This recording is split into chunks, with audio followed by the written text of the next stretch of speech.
Thank you, everybody, for coming to the Aaron Torres Podcast YouTube page. I do have one quick favor before we get to the video that you came here for, and that is very simply this. You see that little red subscribe button below this video?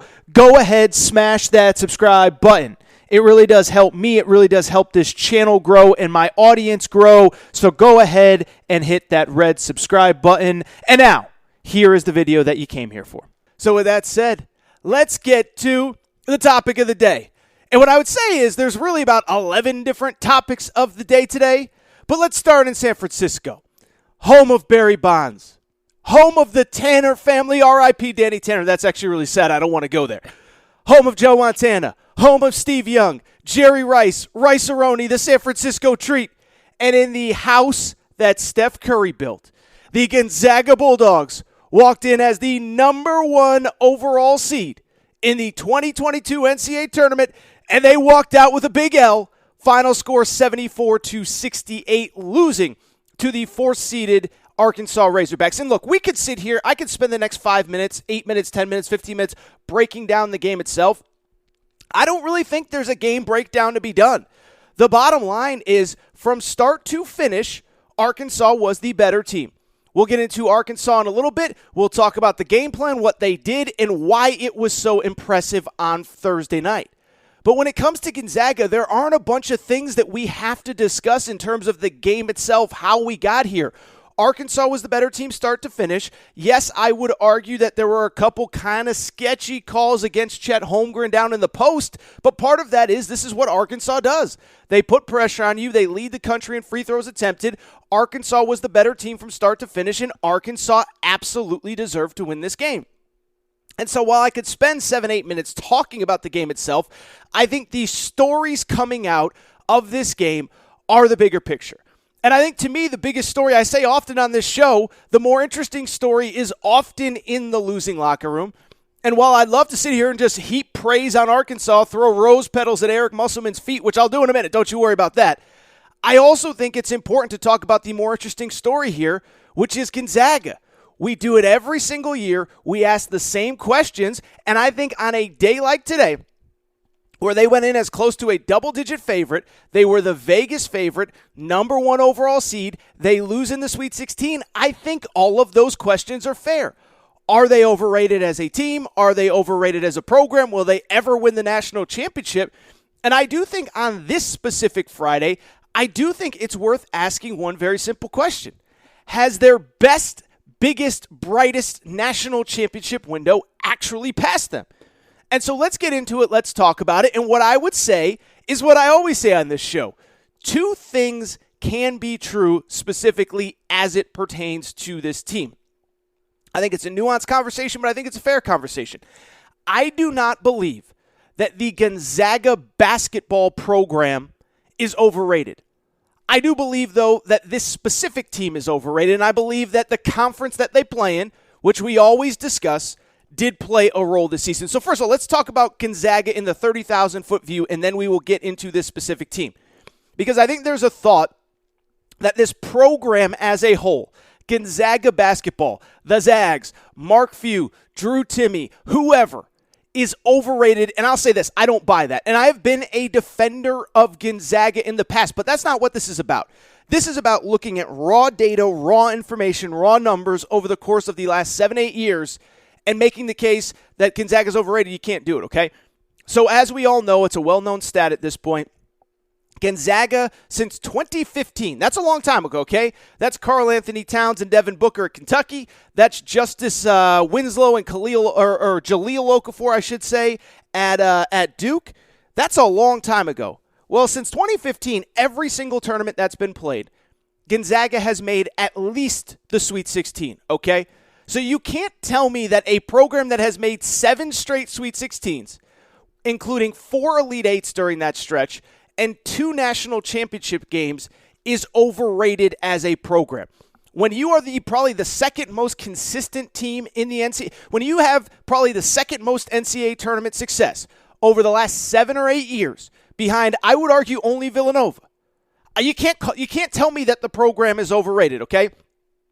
Duke hasn't been back to a Final Four since 2015. Kentucky hasn't been back to a Final Four since 2015. This isn't pile on Duke or pile on Kentucky Day. It's to say that you cannot tell me that a program that has been to 2 Final Fours in the last 5 NCAA tournaments, 4 Elite Eights in the last 7 NCAA tournaments, and 7 straight Sweet 16s, you can't tell me it's overrated. I don't believe the conference plays a factor, okay? The bottom line is, yes, I do wish they played a little bit better competition. I'll be honest, like everybody else, I kind of check out on Gonzaga once January 1st hits. I'll stay up sometimes and watch them play a random game because I like watching them play. I think they're fun, but I don't pay a ton of attention to them. But I don't think you can sit here and say that the conference is killing Gonzaga when you just go back one season and they went to the national championship game. And oh, by the way, they beat 3 power conference teams by 15-plus points, a team from the Big 12, a team from the Big East, and a team from the Pac-12. Every single win getting to the Final Four is by 15-plus points. I don't believe that in most years the conference matters. So if you're asking me, is Gonzaga basketball overrated? I would say no. Is the conference overrated? I would say no. But what I would also say is this. Do I believe that this specific Gonzaga team was overrated? I do. And do I believe that the conference this specific season hurt them? The answer is yes, I do. And listen, let's get into this year's team, and let's get into what happened on Thursday night. Because the bottom line is, let me just say this, right? I, in life, and on this show, we do a segment where Aaron was right, where Aaron was wrong. We'll do one next week. I get a lot of stuff wrong on this show. Come on, have big, strong opinions. Sometimes I just whiff. And sometimes I got to own it. But one thing that I have been saying consistently about the last month to 6 weeks, Vegas, the odds makers, have told you Gonzaga is by far the best team in college basketball this year. They are the overwhelming favorite in college basketball this year. And I said, guys, I just don't see it. I don't get what all the hype is about this specific team. You can go back and listen. Now, I said that I thought they could win a national championship, but I thought there was at least 5, by the time the tournament started, probably 7, 8 teams that could win a national championship. But I never thought they were an overwhelming favorite. And just think about this year's team. You can go back to last year. Listen, we can criticize Gonzaga, overrated, underrated, whatever. Go back to last year's team. Last year's team had like 5 dudes, 4 at the least, that on any given night could just destroy you. Jalen Suggs was the best player on the court pretty much any given night. Corey Kispert was 25 points a game if you needed it, 40+% three-point shooter. Joel Ayai, my guy Joel Ayai, could get you 20, 25. Drew Timme the same. And so when I look back even on last year, I don't think that team was overrated. I think there was one team that was definitively better than them. But this year's team, listen, if Drew Timme and Andrew Nembhard basically don't play their best game possible, that team doesn't beat Memphis in the second round, let alone get to the Sweet 16 where they end up losing to Gonzaga or to Arkansas. And it's funny because I was talking to a buddy, and he actually brought this point up to me. I think sometimes I get so caught up in the weeds and all this stuff. He just said, dude, Torres. He goes, look at them. He goes, Timme can get you 25. Nembhard can maybe, if every single thing goes right, get you 25. And then what else do they have? And it was like a light bulb that went over my head on Thursday morning before this game. I said, dude, you're right. They really don't have that much. And so when I look at this team, I do think they were overrated. And I'll say this. I do think this was the year that their specific conference hurt them. And I'll tell you why. It's not because they weren't challenged. It's not because if they played in the SEC, they would have been better prepared. No, this team was flawed from the beginning. It wasn't as great offensively. I think defensively they over-relied on Chet Holmgren, and anytime he was going to be in foul trouble, they could be in trouble.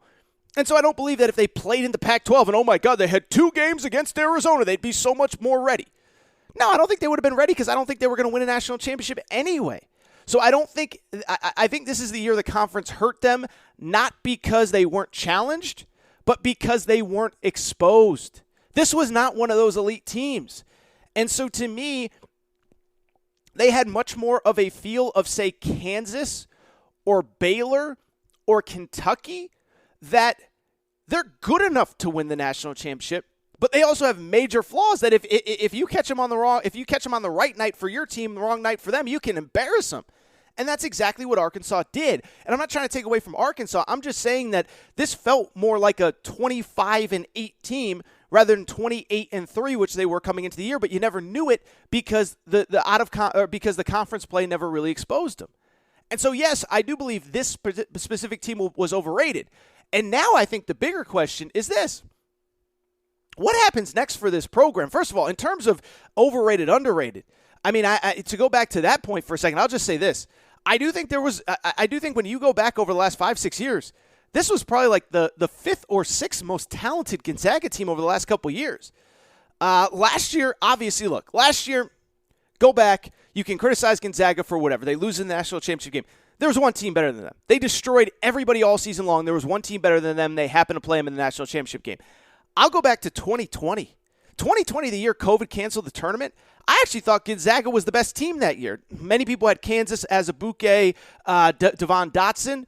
I actually thought Gonzaga with Killian Tilly and Philippe Petrosev, I won't bore you with too many details, I thought they were the best team that year. 2019, that was the year they lost to Chris Beard and Texas Tech in the Elite Eight. I thought that was a better team than this year. Even 2017 when they lose to North Carolina in the national championship game. So I don't want to go through a history of Gonzaga, but I think when you look at this team, I can't say that the program is overrated because I think this is the fifth or sixth best team over the last 5, 6, 7 years. I think the bigger question, and this is something that absolutely needs to be discussed, is was this the best chance for Gonzaga to win a national championship? And has their window already passed? Because I do think if you look at this program right now, I think it's possible that their window is passed. First of all, like I said, 4 or 5 teams I think that have been better than this one. But you start looking ahead, I'm not saying Gonzaga is going to fall off a cliff here, but a couple things. Let's just look at next year's team. Chet Holmgren's gone. He's going pro. Andrew Nembhard's probably going to go pro. He's a fourth-year senior, probably going to try to pursue professional options. Drew Timme, I think it's 50-50. I don't think he's ready for the NBA or good enough for the NBA. I think he makes a lot of NIL money in Spokane. I think he probably comes back. But what is he coming back to? The guys that were on the court last night? The guys on the court last night weren't better than Arkansas's guys. Certainly weren't better than Duke's guys. I would argue if they played Texas Tech last night, they wouldn't have won. Wouldn't have beaten Houston, wouldn't have beaten Villanova, wouldn't have beaten a lot of teams that are playing still in this tournament. And so I do wonder, when I look at Gonzaga in the 30,000-foot view, I always hear people in my industry say, if you just get back enough times, if you just knock on the door enough times, eventually you're going to break the door down. I don't know if that's true. This year's team was worse than last year's team. Next year's team is going to be worse than this year's team. And here's something else to consider. Tommy Lloyd, the Arizona head coach, who we'll talk about in a minute, was the key recruiter for this whole thing. This whole dynasty started when Tommy Lloyd started recruiting internationally.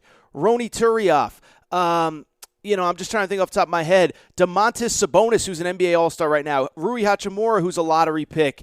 Joel Ayayi, who I just said. They've had that international flavor, and if you look at their team now, they basically got one international guy on the entire team. And so I do wonder, as Tommy Lloyd's influence leaves the program, it seems like they're relying more on American kids, more on the one and done, and do they get into the same cycle that Kentucky has gotten into, that Duke has gotten into, that they are no longer a great program, but that they are a program that builds individual teams for individual seasons? I'll tell you, it's really hard. Sean Miller and I talked about it when Sean Miller came on. It's really hard to replace your team every year. John Calipari is in the crosshairs right now. It's really hard. Duke might win the national championship this year, but it's been hard. They haven't been to a Final Four since 2015. And so I bring it up to say this isn't tear down Gonzaga Day. It's not to say that the program is in shambles. But there's this idea that just because you get there a million times, eventually you're going to break down the door. Well, I'll use the example I just used, Sean Miller, and I don't mean to, I know I've talked a lot of Sean Miller. I don't mean to make this show about Sean Miller, but he got to Arizona in the spring of 2009. By 2015, he had been to 3 Elite Eights in like 6 seasons on campus. I think the assumption is, you just keep getting there, you're going to break through. He never did. There's other examples, and so I just bring it up to say, with Gonzaga, if you gave me Mark Few coaching another 15 years, do I think he'll eventually win a national championship? I do. But I do think if you look at the holistic big picture of this program, I do think it's sort of trending in the wrong direction. And I do think they had 3 or 4 really good swings at it over the last 5 or 6 years. And I do begin to wonder, has their best window passed them?